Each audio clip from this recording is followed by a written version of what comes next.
أعوذ بالله من الشيطان الرجيم. بسم الله الرحمن الرحيم. الحمد لله رب العالمين. الصلاة والسلام على سيدنا محمد الرسول الأمين وعلى آله وأصحابه أجمعين. اللهم رب اشرح لنا صدورنا ويسر لنا أمورنا واحلل عقدة من ألسنتنا تفقهوا أقوالنا. اللهم إنا نعوذ بك من علم لا ينفع ومن قلب لا يخشع ومن نفس لا تشبع ومن دعوة لا يستجاب لها. قال الله تعالى في القرآن العظيم: أعوذ بالله من الشيطان الرجيم.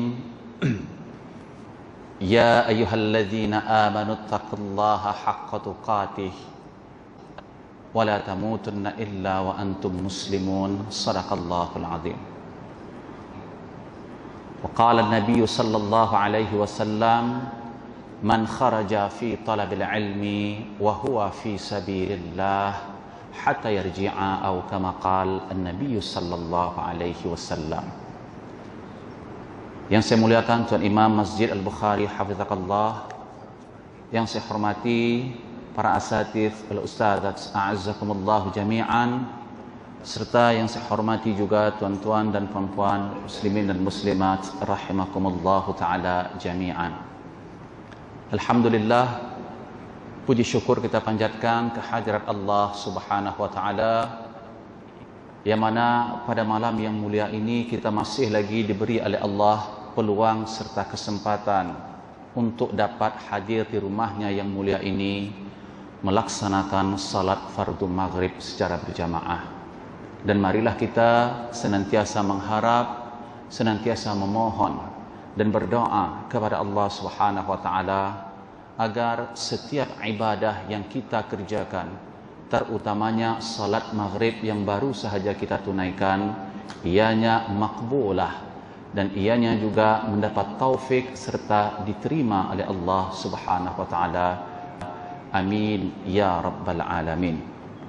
Tuan-tuan dan puan-puan dirahmati Allah sekalian, kita masih lagi membicarakan tentang al-asbab al-mu'inah an at-takhallus min wiswas atau syayatin. Sebab-sebab yang dapat menolong serta membantu kita dengan izin Allah agar terhindar, agar kita selamat daripada was-was dan juga hasutan syaitan. Adapun perkara-perkara yang dapat membantu seorang hamba tadi agar terselamat daripada gangguan iblis dan juga syaitan, di antaranya sudah kita sebutkan. Yang pertama, al-imanu billah, beriman kepada Allah Subhanahu wa taala.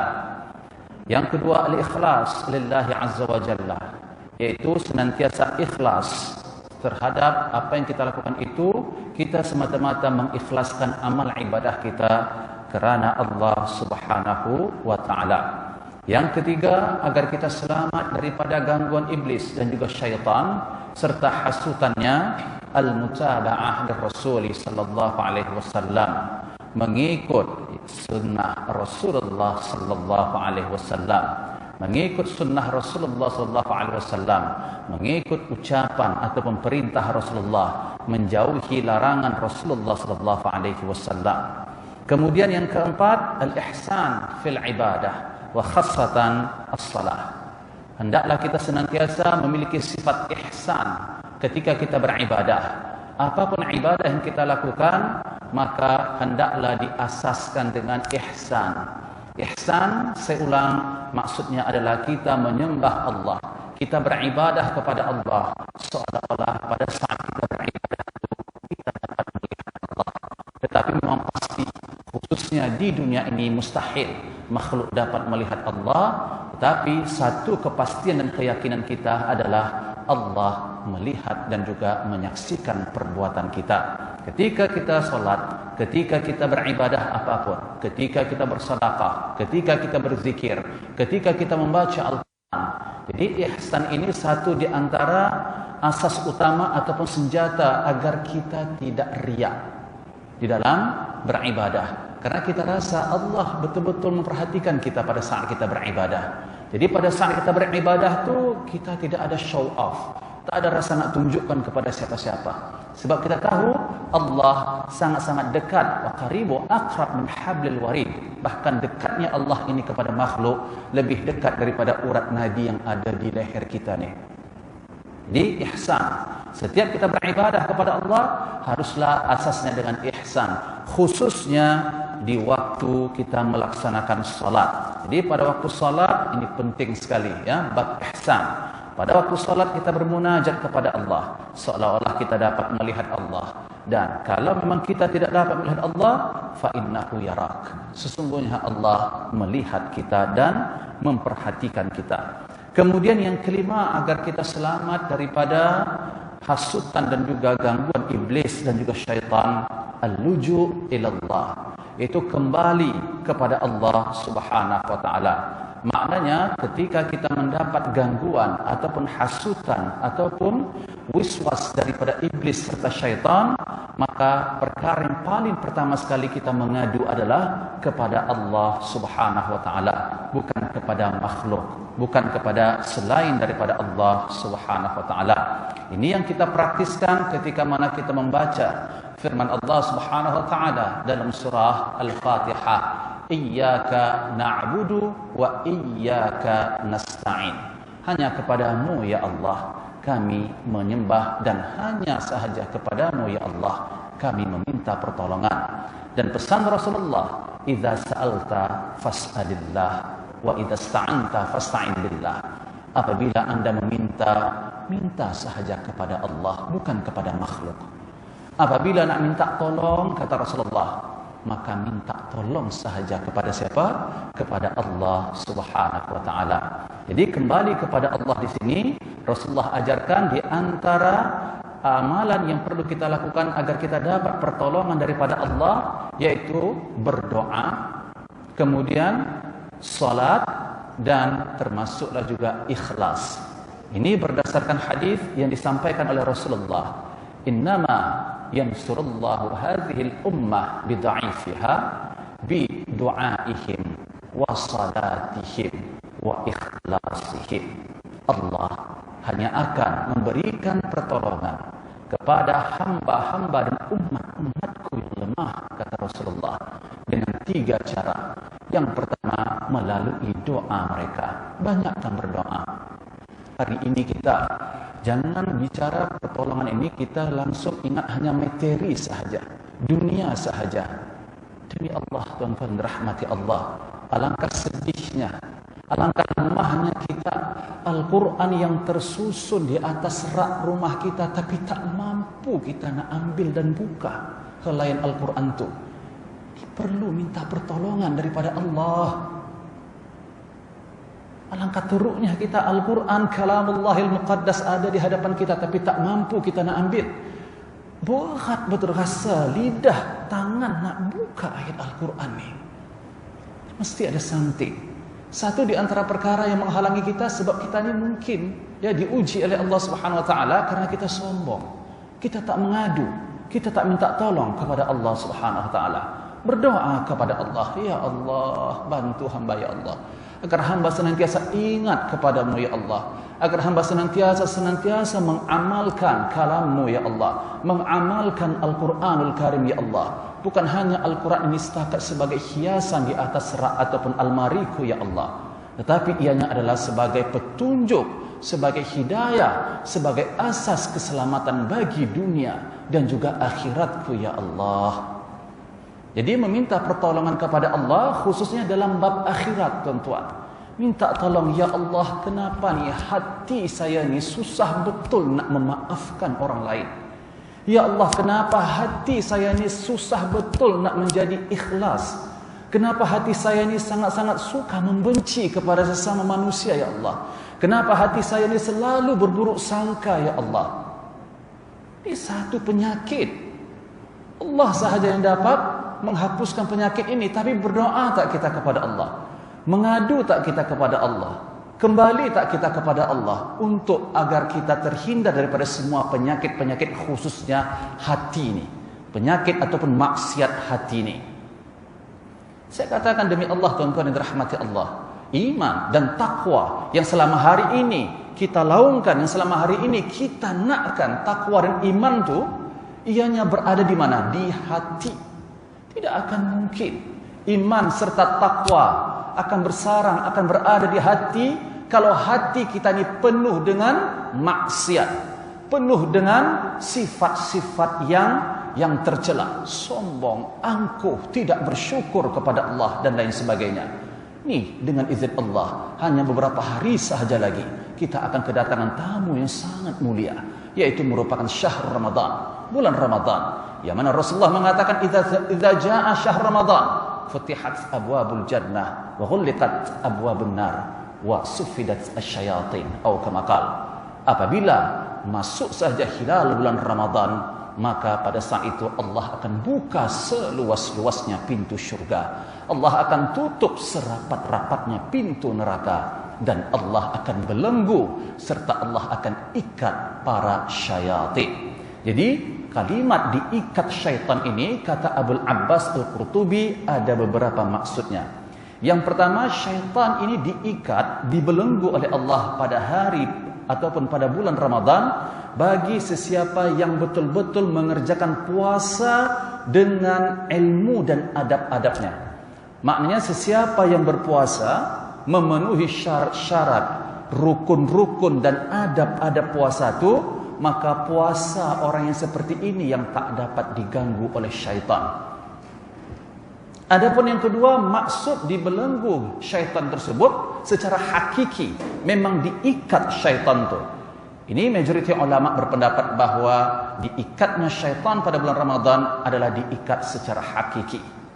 Jadi kalau memang syaitan dan iblis diikat khususnya pada bulan Ramadan, mungkin muncul pertanyaan, kenapa masih lagi ramai di luar sana pada saat bulan Ramadan yang tidak mahu melaksanakan perintah Allah, tak mahu berpuasa, bahkan melakukan maksiat pada bulan Ramadan tersebut.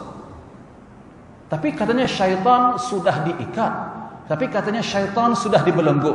Baik, kalau kita mengambil pendapat yang mengatakan hakikatnya syaitan sudah diikat, tetapi pada dasarnya kita perlu ingat, musuh kita yang menyebabkan manusia dan juga hamba Allah ini sesat dan juga menyimpang daripada jalan benar, bukan hanya syaitan dan iblis. Rasanya pernah dulu kita sampaikan. Kata Imam Ghazali dan Imam Al-Ajluni mengatakan bahwa musuh yang paling nyata, yang paling sukar untuk dikalahkan oleh hamba ini ada 4 rupanya, tuan-tuan. Yang pertama, syaitan. Syaitan terbahagi kepada 2. Ada syaitan daripada bangsa jin dan ada juga syaitan daripada bangsa manusia. Kalau kita katakan tadi hadisnya syaitan dibelenggu pada bulan Ramadan yang daripada bangsa jin, yang bangsa manusia tidak dibelenggu. Sebab syaitan ada 2, daripada bangsa jin dan juga bangsa manusia. Ini dalam surah An-Nas Allah mengatakan minal jinnati wan nas. Yang kedua, musuh manusia ad-dunya. Makna musuh di sini, dunia ini boleh menyesatkan kita. Dunia ini boleh menyebabkan kita lupa diri. Dunia juga boleh menyebabkan kita jauh daripada Allah Subhanahu wa taala. Kemudian yang ketiga, musuh manusia yang perlu kita berjaga, yang perlu kita menghadang ataupun melawan musuh tadi, yaitu hawa, syahwat, secara zahir ataupun batin. Betul Rasulullah mengatakan, la yu'minu ahadukum hatta yakuna hawahu tabi'an lima ji'tu bih atau kama qala. Tidak sempurna imanmu, kata Rasulullah, sehingga hendaklah engkau menjadikan syahwat dan hawamu tunduk terhadap risalahku, kata Rasulullah, terhadap sunnahku, kata Rasulullah sallallahu alaihi wasallam. Dan yang keempat, an-nafsu, yaitu ruh dan jiwa. Ini merupakan a'da'in nas, musuh manusia. Jiwa manusia ini terbahagi kepada 3. Ada 3 jenisnya. Ada ruh yang lawamah, ada ruh yang mutmainnah, ada pula ruh al-ammaratu bis-su'. Al-ammaratu bis-su' ini yang paling berbahaya sekali. Dan nafsu manusia ini ada namanya an-nafsu al-ghadabiyah. Ruh yang keinginan kita tuh ego, marah, emosional. Ini ruh yang sifatnya emosional. Ada namanya ar-ruh al-bahaimiyah, yaitu an-nafsu al-bahaimiyah. Ruh ataupun jiwa manusia seperti binatang. Sifat tamaknya, keinginannya terhadap dunia sama seperti binatang, khususnya binatang ternak. Tak peduli hak orang, tak hak orang, janji dapat, perut saya kenyang. Subhanallah, janji saya puas. Ini nafsu manusia ada seperti binatang ternak. Dan ada pula an-nafsu al-syaitaniyah. Ruh, jiwa manusia ini seperti syaitan. Ya Allah. Jadi ini yang perlu kita jaga, ini yang perlu kita obati.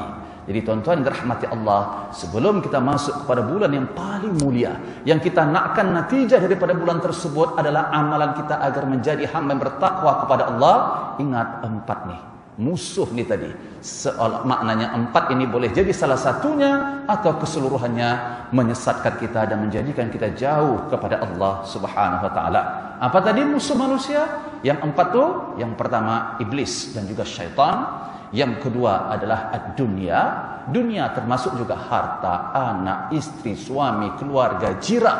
Bahkan Nabi mengatakan fitnatu ar-rajuli fi ahlihi wa malihi wa waladihi wa jarihi. Seorang itu fitnahnya, ujiannya terdapat kepada keluarganya, kepada anaknya, hartanya dan juga jirannya.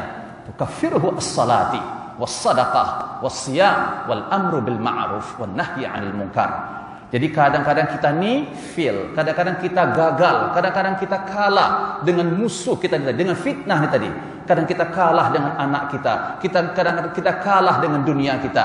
Jadi kalau kita nak Allah hapuskan kesalahan kita disebabkan fitnah dunia ni tadi, maka banyakkan salat kata Rasulullah, banyakkan sedekah, banyakkan berpuasa, serta banyakkan menyampaikan dan memberi nasihat, amar ma'ruf serta nahi mungkar. Ini yang kelima. Yang kelima, agar kita selamat daripada gangguan iblis dan syaitan, kembali kepada Allah, memohon hanya kepada Allah Subhanahu wa taala.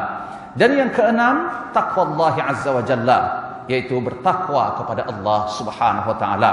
Kalau kita nak selamat daripada gangguan iblis, daripada gangguan syaitan, daripada hasutan iblis, maka hendaklah kita berusaha menjadi hamba yang bertakwa kepada Allah Subhanahu wa taala. Takwa pernah kita jelaskan banyak sekali mafhum dan penjelasannya di sisi ulama dan juga as-salafus salih serta para sahabat. Di antaranya kalimat takwa ini maksudnya, kata Abdullah bin Abbas, alla tara nafsaka khairan minal akhar. Jangan sekali-kali anda pernah menilai, melihat diri anda, diri kita lebih baik daripada orang lain. Apabila kita di dunia ini pernah merasa, atau satu masa kita pernah merasa bahwa kita lebih baik, better than other, maknanya kita lebih baik daripada orang lain, so ini belum lagi dikatakan orang yang benar-benar bertakwa kepada Allah Subhanahu wa taala. Dan makna takwa ini juga kata Ali bin Abi Thalib, al-khauf min al-jalil wal amalu bit-tanzil wal isti'dad li yaumir rahil wal ridha bil qalil. Hadha huwa ma'na at-taqwa 'inda Ali bin Abi Thalib. Takwa maksudnya adalah kita hendaklah senantiasa takut kepada Allah, risau kepada Allah Subhanahu wa taala. Takut seperti yang kita jelaskan dulu, takut kalau amal ibadah kita tak diterima oleh Allah. Takut kalau kita hidup di dunia ini tidak diberikan taufik dan ilham serta petunjuk oleh Allah Subhanahu wa taala. Ada rasa takut tak? Ada. Maka ini merupakan ciri-ciri orang bertakwa. Dan yang kedua, al-amalu bit-tanzil, mengamalkan Al-Qur'an. Jadi orang yang bertakwa adalah orang yang senantiasa mengamalkan Al-Qur'an. Pun sudah saya jelaskan dulu, mengamalkan Al-Qur'an di sini maksudnya adalah kita membaca Al-Quran secara lafziyah, tilawah lafziyah, dan juga membaca Al-Quran daripada segi hukmiyah atau tilawah hukmiyah. Maknanya kita belum lagi dikatakan full orang yang mengamalkan Al-Quran kalau hanya selama hari ini kita membaca Al-Quran secara lafaz sahaja, dan apa yang kita baca selama hari ini sama sekali kita tidak fahami. Ini boleh jadi kita tergolong orang-orang yang membatalkan janji. Sama seperti orang-orang Bani Israel, orang-orang Yahudi. yang mengaku berjanji kepada Allah untuk beramal dan beriman kepada Taurat, tetapi dalam masa yang sama mereka ingkar terhadap janji mereka. Jangan sampai kita seperti mereka. Na'udzubillah min dzalik. Kita katakan kita beriman kepada Allah, kita katakan kita beriman kepada Al-Quranul Karim, tapi Al-Quran yang kita baca sama sekali tidak kita amalkan. Bahkan perbuatan kita bertentangan terhadap apa yang Allah nyatakan dalam Al-Quranul Karim. A'udzubillahi minasyaitonir rajim. Ara'aita alladzi yukadzibu bid-din, fadzalika alladzi yad'ul yatim wa la yahuddu 'ala ta'amil miskin. Saya beriman kepada Al-Quran. Saya baca Al-Quran setiap hari, siang dan malam, khususnya ayat-ayat lazimah ni. Tapi tak sesuai dengan apa yang dibaca dengan perbuatan. Padahal Allah mengatakan dalam ayat itu, kamu tahu tak Muhammad siapa yang pendusta agama ni, penipu dalam agama? Yang pertama, orang-orang yang menyia-nyiakan hak anak yatim, menzalimi hak anak yatim. Yang kedua, mereka yang menyia-nyiakan dan tidak mahu memberi makan serta menolong orang-orang miskin. Anda mampu, kita nampak saudara kita tidak mampu, sangat-sangat memerlukan, tapi kita buat tak tahu sahaja. Adakah kita tergolong orang yang mengamalkan surah Al-Ma'un? Termasuk juga Allah mengatakan, alladzina hum an salatihim sahun. Siapa? Fawailul lil musallin. Binasa, celaka. Maknanya boleh binasa, kecelakaan akan berlaku bagi orang yang salat. Kalau orang yang salat saja boleh mendapatkan kecelakaan, tuan-tuan, wala'iyadzubillah, yang tak salat lagi lah. Siapa yang mendapat kecelakaan ketika dia salat? Pada waktu dia salat tadi mereka sahun. Sahun ini maksudnya lalai dan lupa. Lupa ini disebabkan apa? Di dalam kitab Marakil Ubudiyah, ilmu tasawuf menjelaskan bahwa 4 cabang, 4 asas utama yang perlu hadir, yang perlu wujud dalam salat, yaitu hudur al-qalbi wa hudur al-aqli. Hati kita khusyuk tapi akal tak khusyuk, maka kita digolongkan orang yang alladzina hum an salatihim sahun. Akalnya, fikirannya tidak khusyuk, tidak mentadabburkan, menghayati, memahami apa isi kandungan bacaan salat yang dia baca, perbuatan dan amalan salat yang dia lakukan, keadaan ketika dia salat itu tadi, dia tidak hayati. Maka orang seperti ini salatnya, kata Al-Imam Al-Ghazali dan Al-Imam An-Nawawi, adalah orang yang salat musallin sahih. Salat tetapi lalai dan lupa. Kalau kita salat hati kita tidak hadir, salatuhu lahin. Orang salat itu dikatakan orang yang bermain-main dalam salat. Sebab itu dalam salat ini perlu 4 perkara dalam ilmu atau perspektif tasawuf. Ingat betul-betul nih. Yang pertama tadi apa? Hudur al-qalbi. Yang kedua, syuhudul aqli. Yang ketiga, khudu'an nafsi. Jiwa, ruh yang tunduk kepada Allah. Dan yang keempat, sukunul arkan, yaitu tubuh, badan dan zahir kita ni tenang dan tidak melakukan gerakan-gerakan yang tidak diperlukan di dalam salat. Saya ulang lagi, terutamanya dalam waktu Anda sujud tu, jaga betul-betul sujud. Jangan sampai kita salat tiba-tiba ketika Allah buka lembaran atau sahifah amalan kita pada hari kiamat, tak ada langsung salat kita. Saya solat 60 tahun saya hidup, saya solat selepas saya balik itu, ya Allah. Tapi kenapa saya tak solat? Setiap kali Anda solat, Anda melakukan perkara yang membatalkan solat. Salah satunya pada waktu sujud, pada saat Anda sudah tumaknina, 7 anggota tulang Anda yang sudah tumaknina, dahi, kedua tapak tangan, kedua lutut dan juga kedua ujung jari kaki Anda, pada saat sujud itu Anda angkat satu di antara anggota 7 tulang ini tanpa ada sebab dan uzur, maka batal solatnya. Sebab itu jaga pada waktu sujud itu jangan suka-suka angkat kaki sembarangan. Angkat anggota badan, khususnya yang anggota 7 tulang ni. Ni kita perlu dan penting sekali memahami setiap syarat-syarat sah, rukun-rukun salat tersebut. Jadi takwa kepada Allah ini tadi adalah senantiasa takut kepada Allah, mengamalkan Al-Quranul Karim. Al-Quran, bahwa Ramadan syahrul ladzi unzila fihi Al-Quran, bahwa syahr Ramadan alladzi unzila fihi Al-Quran, bulan yang dimana Allah turunkan Al-Quranul Karim. Jadi syahrul Al-Quran adalah bulan Ramadan. Sya'ban ni syahrul Qurra. Bulan untuk persiapan kita memperbanyak bacaan Al-Quranul Karim. Untuk membanyak baca Al-Quranul Karim. Dan Al-Quran ini, wahai tuan-tuan dan puan-puan dirahmati Allah, adalah pengobat, penawar. Sebab hati kita ni sama seperti besi, kata Rasulullah. Kalau besi anda biarkan lama terbiar, apa yang berlaku? Maka dia akan berkarat. Macam itulah juga hati. Innal qulub tasda kama yasda'u al-hadid. Fama jala'uha ya Rasulullah. Sesungguhnya hati manusia ini berkarat seperti besi yang juga boleh berkarat. Bagaimana cara nak bersihkan karat hati ya Rasulullah? Dua caranya. Yang pertama, tilawatul Quran, membaca Al-Quranul Karim. Membaca, saya ulang, bukan hanya setakat bacaan secara lafaz syafahi sahaja, tapi ketika kita baca, kita paham, kita amalkan hukum hakamnya. Saya ulang lagi, ada 6.666 ayat di dalam Al-Quran, 114 surah. 1000 daripada 6.666 ayat berkenaan dengan perintah Allah. 1000 ayat berkenaan dengan an-nahyu, larangan Allah. 1000 ayat berkenaan dengan al-wa'id, ancaman yang Allah berikan kepada mereka yang derhaka.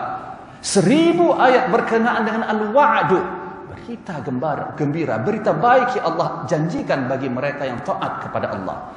1000 ayat berkenaan dengan al-qisas wal akhbar, kisah-kisah yang telah lalu, yang telah lepas, dan juga berita-berita yang kita tak tahu, yang tak nampak, tapi Allah beritahu. Seperti berita tentang hari kiamat, hari dibangkitkan daripada alam kubur, alam barzakh, di semua alam ghaib Allah ceritakan dalam Al-Quran.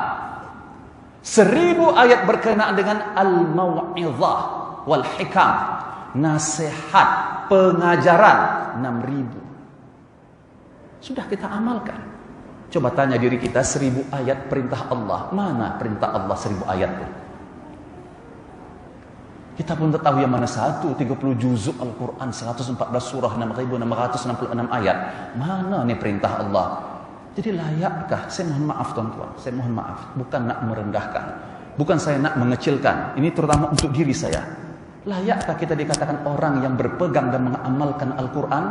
Layakkah kita disebut orang yang mengikut apa yang diajarkan oleh Rasulullah? Taraktu fikum amraini ma intamassaktum bihima lan tadillu abada. Ku tinggalkan dua perkara kepada kalian wahai umatku. Kalau berpegang kepada dua ini takkan sesat selama-lamanya. Al-Quranul Karim was sunnati. Berpegang kepada Al-Quran kata Rasulullah, dan juga sunnahku kata Rasulullah sallallahu alaihi wasallam. Jadi yang ketiga kata Ali bin Abi Thalib, al-isti'dad liyaumir rahil. Senantiasa mempersiapkan diri untuk menghadapi hari akhirat, menghadapi hari kematian. Kita hidup di dunia ini mengaku orang bertakwa, tapi jarang sekali kita mengingat mati. Jarang sekali kita mempersiapkan amal ibadah dan bekalan kita untuk hari kematian kita. Itu pun kalau ingat mati pada saat kita mendengar ada orang yang meninggal dunia, jiran atau kawan kita, barulah ingat mati. Ingat mati, kesiankan orang mati itu saja, tak kesiankan diri sendiri, yang mana diri ini pasti akan sama berlaku seperti mana jenazah ataupun kawan dia yang sudah dulu meninggalkan dia. Al-isti'dad liyaumir rahil. Persiapkan bekal sebanyak mungkin. Wa tazawwadu fa inna khairaz zad at-taqwa. Berbekallah kamu, dan sebaik-baik bekal itu adalah at-taqwa. Di dalam kitab Rihlat ila Dar al-Akhirah yang disusun oleh Said Mubarak mengatakan bahawa bekalan yang paling afdal, ya, selain takwa yang perlu dilakukan oleh manusia, yang pertama adalah az-zuhdu wal wara. Zuhud terhadap dunia. Izhad fid dunya yuhibbukallah, wazhad fima 'indan nas yuhibbukan nas, atau kama qala an-nabiy sallallahu alaihi wasallam. Zuhud, tarku ma la tanfa' akhiratuka. Anda mampu meninggalkan sesuatu perkara dunia yang sama sekali tidak memberi manfaat bagi akhirat kita. Ini dikatakan orang yang zuhud. Apa kelebihan dan balasan bagi orang yang zuhud dengan izin Allah. Khuffa anhu al-hisab atau kama qalahu Sufyan ats-Tsauri. Allah akan ringankan hisab dia pada hari kiamat kelak. Kemudian yang kedua, perbanyakkan amalan-amalan soleh. Apapun itu, sama ada amalan soleh yang nampak ataupun yang tak nampak, zahir ataupun batin. Setiap perkara yang Anda lakukan dan perkara itu Anda serahkan, Anda persembahkan hanya kepada Allah, dan perkara yang kita lakukan tadi itu adalah perkara yang Allah suka dan Allah ridha, maka itu adalah kategori ibadah. Yang ketiga, al-ikhlas. Jadilah manusia yang senantiasa ikhlas terhadap apa yang ia lakukan. Jadi ini takwa. Kemudian Abdullah ibn Mas'ud mengatakan makna takwa. Takwa tadi adalah senjata atau perisai bagi kita untuk dapat melawan dan menghalangi gangguan iblis dan juga syaitan. Kata Abdullah ibn Mas'ud ketika mentakwilkan firman Allah, ya ayyuhallazina amanu taqullaha haqqa tuqatih. Makna kalimat haqqa tuqatih, takwa, yaitu bertakwalah kamu wahai orang-orang beriman, kata Allah, dengan sebenar-benar takwa. Jadi maksud orang yang benar-benar bertakwa itu, kata Abdullah ibn Mas'ud, an yuta'a fala yu'sa, wa an yushkar fala yukfar, wa an yuzkar fala yunsa. Orang yang benar-benar bertakwa, kata Abdullah ibn Mas'ud, adalah mereka senantiasa taat kepada Allah, tak ada langsung mempertikai apa saja perintah Allah dan juga larangan Allah. Allah perintahkan ini, buat. Allah larang ini, dia jauhi, tanpa ada sedikit pun mempertikaikan. Nih, yang kedua, yushkar fala yukfar. Orang yang bertakwa adalah mereka yang senantiasa bersyukur kepada Allah. Syukur, saya ulang lagi, ianya memiliki rukun, tuan-tuan. Bukan hanya setakat rukun itu ataupun syukur itu Anda mengucap alhamdulillah sahaja. Jadi syukur ini, kata Syaqiq Ibrahim, saya nakalkan daripada kitab Al-Jami' li Ahkamil Quran atau ma yusamma bi Tafsir Al-Qurtubi, bahwa syukur ini di antara rukunnya adalah hati kita, perasaan dan jiwa kita pada saat menerima nikmat Allah tuh, kita hendaklah mengiktiraf, mengakui bahawa nikmat itu adalah Engkau yang beri, ya Allah. Hari ini tuan-tuan sampai ke rumah Allah nih, karena diri tuan-tuan atau karena pertolongan Allah? Kalau kita merasa karena diri saya, maknanya kita telah tinggalkan satu rukun syukur. Kita belum lagi bersyukur kepada Allah. Karena kerja saya, karena usaha saya, karena pintar dan pandai saya dapat jawatan dan pekerjaan ini, bermakna kita belum lagi dikatakan orang yang benar-benar bersyukur kepada Allah. Jadi rukun syukur itu al-i'tiraf. Kita hendaklah mengakui bahwa nikmat yang kita dapat itu datangnya daripada Allah. Kemudian kita buktikan melalui lidah dan perbuatan kita. Dan syukur juga rukunnya adalah alla istakhdam hadhihi an-ni'mah. Tidak sekali-kali kita menggunakan setiap nikmat yang Allah berikan tadi untuk melakukan perbuatan maksiat kepadanya. Termasuk perbuatan maksiat ini, tuan-tuan yang dirahmati Allah, adalah perbuatan ghaflah, lalai, yang tidak memberi manfaat serta keuntungan hari akhirat. Nikmat apa? Nikmat sehat, nikmat lapang, nikmat kuat, nikmat muda, nikmat waktu. Bahkan Nabi mengatakan nikmatani maghbun 'inda katsirin minan nas. Dua nikmat yang banyak diabaikan manusia yang selalu kita ulang nih. Yang pertama as-sihat, nikmat sehat. Yang kedua al-faragh, nikmat waktu lapang. Dua nih paling banyak sekali manusia tak perasan, tiba-tiba dah masuk ke dalam kubur, menyesal, ya Allah, mengapa pada waktu sehat tu saya tak pergi ke masjid, tak pergi mendengar majlis ilmu, ya Allah. Padahal kaki saya sehat, padahal waktu saya banyak, ya Allah, tapi saya selalu menyibukkan diri saya dengan dunia, ya Allah, yang tidak pernah habis-habisnya. Selalu kita beri alasan-alasan. Dah masuk ke liang lahat. Alhaakumut takatsur hatta zurtumul maqabir. Dah masuk dalam kubur, barulah terkejut, barulah sedar yang dia kumpulkan, yang dia tamakkan selama hari di dunia, semua dia tinggalkan dan tak ada langsung pun ikut bersamanya ke dalam kubur tersebut. Jadi ini takwa kepada Allah Subhanahu wa taala. Wa an yuzkar fala yunsa. Kata Abdullah bin Mas'ud juga, orang yang bertakwa adalah mereka senantiasa berzikir, senantiasa ingat kepada Allah. Dan dia tidak lalai, tidak lupa kepada Allah. Maknanya ingat kepada Allah, apa-apa saja perkara yang mengingatkan kita kepada Allah. Ketika kita ingat mati, ingat kepada Allah. Ketika kita ingat akhirat, kita ingat kepada Allah. Ini maksud zikir tu. Tak semestinya kita baca la ilaha illallah sahaja. Tak semestinya kita baca alhamdulillah subhanallah sahaja. Walaupun afdalul zikri la ilaha illallah, sebaik-baik zikir itu adalah la ilaha illallah, tetapi apa sahaja wasilah perkara yang dapat mengingatkan diri kita kepada Allah, maka itu dikategorikan orang yang berzikir kepada Allah. Bahkan Nabi mengatakan, ala unabbiukum bi khairi a'malikum wa azkaha 'inda malikikum wa khairul lakum min infaqiz zahabi wal fiddah wa khairul lakum min an talqaw a'da'akum fatadribuna a'naqahum wa yadribuna a'naqakum. Bala ya Rasulullah, nak kuberitahu kepada kamu satu amalan, kata Rasulullah. Kalau kamu lakukan amalan ini sangat-sangat suci di sisi Allah. Bahkan amalan ini lebih baik daripada engkau menafkahkan, membelanjakan emas dan perakmu di jalan Allah. Bahkan termasuk juga amalan ini lebih baik daripada engkau jihad, sama ada mati syahid ataupun engkau membunuh orang-orang kafir musuh Allah. Ya, apakah amalan itu Rasulullah? Zikrullah, berzikir kepada Allah. Dan zikir ini tuan-tuan, ia merupakan satu ibadah yang menentukan diri kita ni, nilai kita di hadapan Allah ni bergantung kepada zikir kita. Nilai apa? Yang saya maksud nilai di sini, kita ni hamba yang hidup atau tidak di sisi Allah. Rupanya kehidupan manusia ini bukanlah diukur daripada ruhnya, tetapi daripada zikirnya. Ini berdasarkan hadis Rasulullah, "Matsalul ladzi yadhkurullah wal ladzi la yadhkurullah kamatsalil hayyi wal mayyit." Perumpamaan orang yang berzikir kepada Allah dengan orang yang tidak berzikir kepada Allah sama seperti orang yang hidup dan yang mati.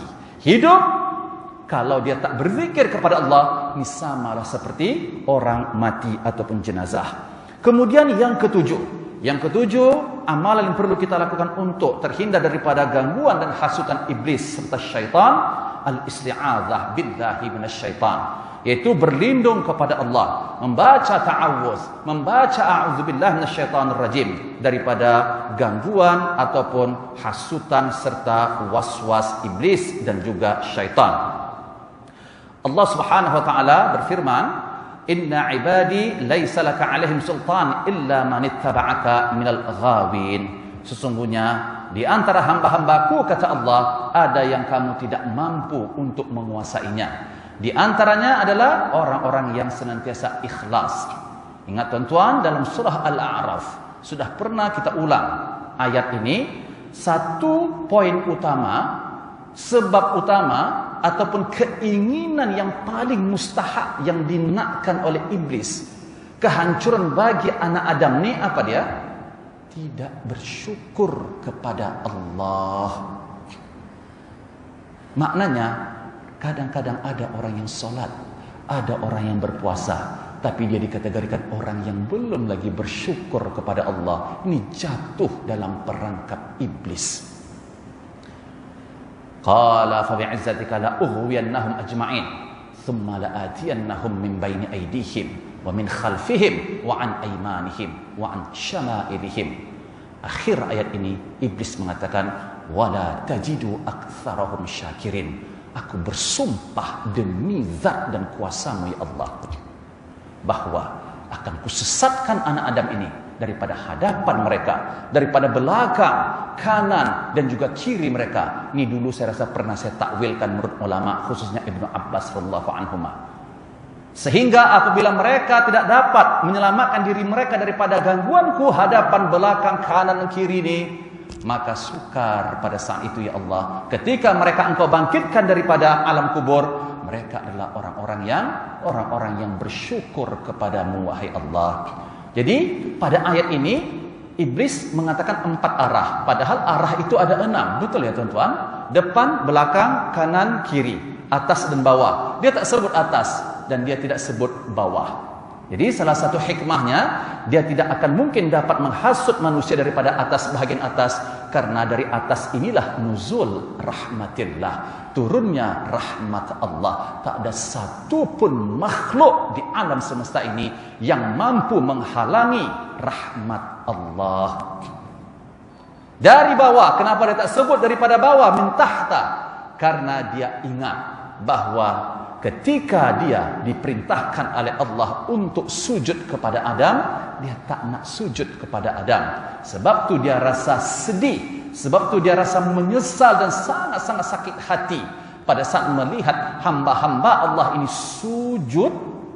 Karena dia teringat Allah halau dan campakkan dia daripada syurga serta rahmat Allah. Disebabkan apa? Disebabkan dia tidak nak sujud kepada Allah subhanahu wa ta'ala. Jadi membaca a'udzubillah minasyaitonir rajim ini, tuan-tuan yang dirahmati Allah, ianya ada beberapa tempat. Maknanya ada beberapa tempat yang kita sangat-sangat dianjurkan, sangat-sangat disyariatkan untuk membaca a'udzubillahi atau al-isti'adzah billah.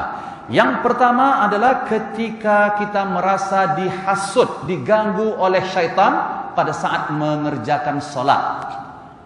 Bermula daripada takbir, dan takbir tadi disitulah tempat niat kita. Payah betul ni, Allahu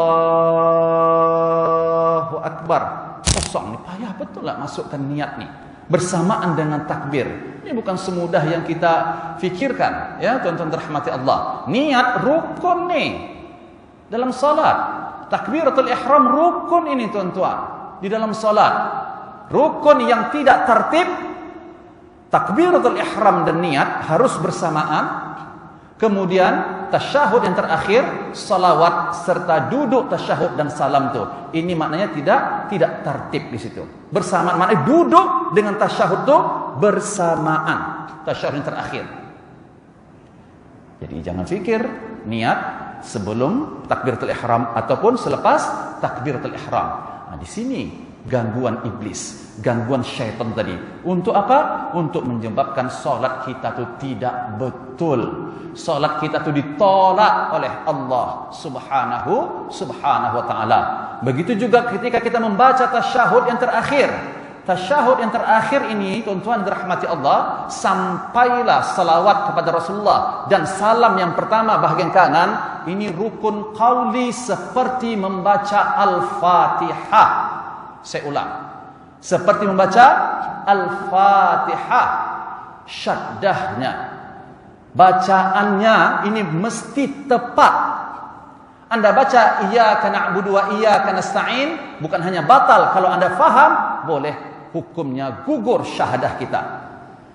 Karena ketika Anda tidak syaddahkan iyyak, ini maknanya Anda telah menyatakan bahwa cahaya matahari itulah yang kami sembah, dan cahaya matahari itu sahaja yang kami minta tolong. Ketika Anda baca takbiratul ihram yang Anda sebut ni rukun qauli. Jaga syarat-syarat sah dia. Allahu Akbar. Jangan Allahu Akbar atau Allahu Akbar. Ini boleh gugur syahadahnya. Na'udzubillah min zalik. Kita menghina Allah. Sebab itu jangan sembarang dalam menyebutkan kalimat bahasa Arab, terutamanya Al-Quranul Karim, dan juga di dalam rukun salat. Ketika tasyahud yang terakhir, at-tahiyyatul, yang mana satu yang Anda sebut ni? Kalau salah penyebutannya, berubah maknanya, batal salatnya dalam mazhab Al-Imam Asy-Syafi'i rahimahullahu ta'ala. Allahumma salli ala Muhammad. Subhanallah, Anda telah meminta kepada Allah yang sifatnya jenis kelaminnya perempuan, gugur tak syahadahnya. Na'udzubillah min zalik. Sebab itu saya bukan menakut-nakutkan tuan-tuan, tapi tolong, as-salatu imaduddin. Salat merupakan tiang agama. Salat merupakan satu-satunya wahyu yang difardukan oleh Allah kepada Rasulullah pada malam dimi'rajkan Allah Rasulullah sallallahu alaihi wasallam. Jadi tolong perbetulkan salat ni. Dan salat juga, demi Allah saya katakan, awal ma yuhasab bihi al-'abdu yaumal qiyamah min amalihi. Mula-mula amal ibadah yang kita pernah buat di dunia ini, yang pertama sekali akan dihisab oleh Allah adalah salat. Kalau salat kita sah, maka dengan izin Allah selamatlah amalan kita. Tapi kalau salat kita tidak sah, tak sah disebabkan apa? Rukun-rukun salat ini tadi. Rukun qauli, rukun fi'li, rukun qalbi. Kita pun tak tahu apa dia rukun-rukun ni. Kita main hentam baca saja. Daripada kecil dah hafal dah. Hafal tapi betul tak? Kena tidak makhraj dan bacaan huruf tu. Sifat huruf tu betul tak? Adakah anda baca A dengan A? Adakah anda baca H dengan H? Adakah anda baca syaddah atau tak syaddah? Ini boleh mempengaruhi makna rukun qauli dalam salat tersebut. Jadi saya mengajak diri saya dan kita semua, mari kita hisab balik, tengok balik salat kita betul-betul dahkah daripada awal rukun sampai akhir tu betul-betul dah mengikut apa yang telah diajarkan oleh Rasulullah. Seperti mana Rasulullah mengatakan, "Sallu kama raaitumuni usalli." Jadi disyariatkan membaca al-isti'adzah di sini khususnya pada waktu kita dihasut ketika salat. Jadi ketika salat ni ada satu anak iblis yang bernama Khanzab. Ini Khanzab nama dia. Diriwayatkan ya bahawa Uthman bin As radhiyallahu anhu mengatakan dia pernah mengadu kepada Rasulullah, "Ya Rasulullah, inna syaitana qad hala baini wa baina salati wa qiraati." Wahai Rasulullah, sesungguhnya syaitan ini selalu dia mengacau aku ketika aku salat. Susah betul aku nak khusyuk waktu salat ya Rasulullah. Susah betul aku nak menghayati bacaan salatku ya Rasulullah. Selalu saya macam talabus ya Rasulullah. Selalu kadang-kadang saya confused, saya kadang tak sedar apa yang saya baca ya Rasulullah. Terganggu saya ya Rasulullah. Maka Rasulullah pun mengajarkan kepada Uthman bin As tadi, zaka syaitan, itu adalah ulah, sebabnya adalah syaitan. Dan syaitan yang menyebabkan kamu tadi tak khusyuk dalam solat, tak dapat menghayati bacaan dan zikir-zikir kamu ketika solat tu, dia bernama Khanzab. Khanzab. Kalau kamu pada waktu solat merasakan perkara tersebut, maka Rasulullah ajarkan, fa idza ahsastahu fata'awwadz billahi minhu. Apabila anda merasakan dihasut dan diganggu oleh iblis dan syaitan pada waktu salat itu, maka berlindunglah kepada Allah. Maknanya bacalah a'udzubillahi minasyaitonir rajim watful ala yasarika thalathan. Kemudian hembuskan ke bahagian kiri. Keluarkan angin tapi sedikit ada ludah, sedikit saja. Bukan keluar ludah. Ini yang diajarkan oleh Rasulullah SAW. Jangan pula saya lagi meludah habis orang kiri pula kena habis ludah dia ya. Ini masalah pula. Ini Ustaz Rizal salah sampaikan atau saya salah faham ya. Okey. Jadi Rasulullah kata baca a'udzubillah, kemudian hembuskan 3 kali bahagian kiri. Kalau boleh ada keluar sedikit air pun tak ada masalah. Ini adalah wahyu, wa ma yantiqu 'anil hawa in huwa illa wahyun yuha. Nabi yang mengajarkan cara supaya kita terhindar daripada gangguan iblis. Tapi saya tengah solat. Macam mana pun dalam solat ketika saya diganggu tu saya baca auzubillah, bukankah solat itu nanti batal Ustaz? Saya mau tanya kepada tuan-tuan, kalau membaca auzubillah dalam solat sengaja ataupun tak sengaja, batal tak solat anda? Yang membatalkan salah satu yang membatalkan solat itu adalah bercakap, betul tak? Ya, bercakap yang tidak ada kena mengena dengan solat. Saya mau tanya, a'udzubillahi minasyaitonir rajim. Ini kalau tak dapat jawab ni memang tak balik malam ni. Ya, hari ini saya ada exam sedikit. Okey, kalau baca a'udzubillah, ya, kita baca dalam solat ni, mungkin karena gangguan iblis tadi pada waktu kita baca Al-Fatihah ni. Baca a'udzubillahi minasyaitonir rajim.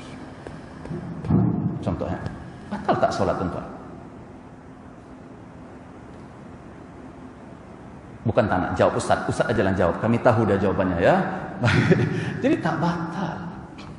Tuan-tuan, salat itu terdiri daripada qiraat, zikir dan juga doa. Membaca ayat Al-Quran, berzikir, tasbih dan juga doa. Kalau anda lakukan 3 perkara ini pada waktu anda salat, salat anda tidak batal. Tetapi pada saat anda membaca auzubillah, ketika itu anda baca Al-Fatihah, yang tu terputus Al-Fatihah anda tidak boleh sambung. Contohnya, pada saat kita baca Al-Fatihah ni, rukun rakaat yang pertama, sampai kepada firman Allah, ihdinas siratal mustaqim, datang dia kacau ni. Ingat, Rasulullah ajar kena baca a'udzubillah, kemudian hembus 3 kali. A'udzubillahi minasyaitonirrajim. Atau Anda baca dalam hati tapi agak lama. Ketika Anda putuskan bacaan ihdinas siratal mustaqim dengan a'udzubillah, bacaan Al-Fatihah itu Anda tak boleh teruskan. Anda kena ulang balik daripada bismillah. Sebab satu di antara syarat sah Al-Fatihah itu, Anda tidak boleh pisahkan bacaan Al-Fatihah itu dengan waktu yang lama ataupun dengan ucapan serta bacaan yang tidak ada kena mengena dengan Al-Fatihah. Contohnya juga, Anda baca ihdinas siratal mustaqim. Alhamdulillah. Anda kata, tak boleh Anda baca siratal ladzina an'amta alaihim. Anda wajib ulang balik daripada bismillahirrahmanirrahim. Cuma orang yang mendengar, jangan baca pula dalam solat tu yarhamukallah, solat dia batal. Sebab apa? Sebab itu bercakap. Kalau tak batal, ganti ka dengan hu. Kalau laki-laki, yarhamuhullah dalam mazhab Syafi'i. Yang ini doa, so tidak batal solat tersebut. Jadi ini juga fiqhnya ya tuan-tuan ya. Saya yakin tuan-tuan dan puan-puan sudah belajar ilmu fiqh khususnya dalam bab solat ni. Jadi di dalam solat ni tadi, satu ya musuh utama kita, nama iblis itu adalah khanzab. Dan khanzab ini adalah satu di antara 9 anak iblis. Rupanya ada 9 anak iblis, tuan-tuan. Dan iblis ni rupanya dia ada keturunan. Rujuk dalam surah Al-Kahfi ayat 50, Allah mengatakan, afatattakhizunahu wa dzurriyyatahu awliya'a min duni wa hum lakum aduwwun bi'sa lidh-dhalimin. Bi'sa ila akhir al-ayah. Apakah kamu nak menjadikan iblis dan juga anak cucunya sebagai penolongmu, sebagai walimu? Kata Allah. Ayat ini menegaskan bahawa iblis ada cucu, ada anak keturunan dia. Tapi apakah iblis itu menikah? Adakah istri dia? Ulama berbeza pendapat dalam hal ini. Tetapi yang pasti dalam satu hadis yang sahih, Rasulullah mengatakan, la takun, jangan sampai kamu menjadi orang yang, ini jangan marah ya, yang suka pergi ke pasar. La takun awal man yadkhul as-suq wal akhir man yakhruj minhu. Janganlah sekali-kali kamu menjadi orang yang mula-mula masuk ke pasar, dan juga jangan menjadi orang yang paling last, terakhir keluar daripada pasar tersebut. Sebab apa? Sebab fiha bada syaitan wa farikha. Di pasar itulah tempat syaitan bertelur dan menetas. Ini hadis yang sahih. Saya nakalkan daripada kitab Riyadhus Shalihin dari Imam An-Nawawi. Jadi menetasnya bagaimana? InsyaAllah pada pertemuan berikutnya. Rasa masih ada satu lagi ya. Kita akan ulas lagi siapakah 9 anak iblis tersebut. Dan 9 anak iblis ini masing-masing ada tugasnya, ada kerjanya. Jadi bukan saja suami istri itu pisah, bercerai, bergaduh setiap hari suami istri. Itu ada salah satu unsur daripada gangguan satu di antara 9 anak iblis tersebut. InsyaAllah kita akan teruskan pada pertemuan berikutnya, tempat-tempat di mana kita disyariatkan, dituntut untuk memperbanyak berlindung kepada Allah, khususnya membaca a'udzubillahi minasyaitonirrajim. Wallahu a'lam bissawab. Kita baca kafaratus al-majlis. Bismillahirrahmanirrahim. Subhanakallahumma wa bihamdik, asyhadu an la ilaha illa anta, astaghfiruka wa atubu ilaik. A'udzubillahi minasyaitonirrajim. Bismillahirrahmanirrahim. Alhamdulillahi rabbil alamin. Assalatu wassalamu ala asyrafil anbiya'i wal mursalin wa ala alihi wa ashabihi ajma'in. Allahumma ighfir lana dzunubana wa liwalidina warhamhum kama rabbawna shighara. Allahumma rabbana zidna uluman wa tanfa'na fid din wad dunya wal akhirah. Allahumma barik lana fi Sya'ban wa ballighna Ramadan. Allahumma tsabbit qulubana ya Allah. Wa Allahumma ya muqallib al-qulub tsabbit qulubana ala dinik wa ta'atik ya rabbal alamin. Allahumma khtim lana bi husnil khatimah wa la takhtim alaina bi su'il khatimah. Rabbana atina fid dunya hasanah wa fil akhirati hasanah wa qina adzaban nar. Wa sallallahu ala sayyidina Muhammad wa ala alihi wa ashabihi ajma'in. Walhamdulillahi rabbil alamin. Assalamualaikum warahmatullahi wabarakatuh.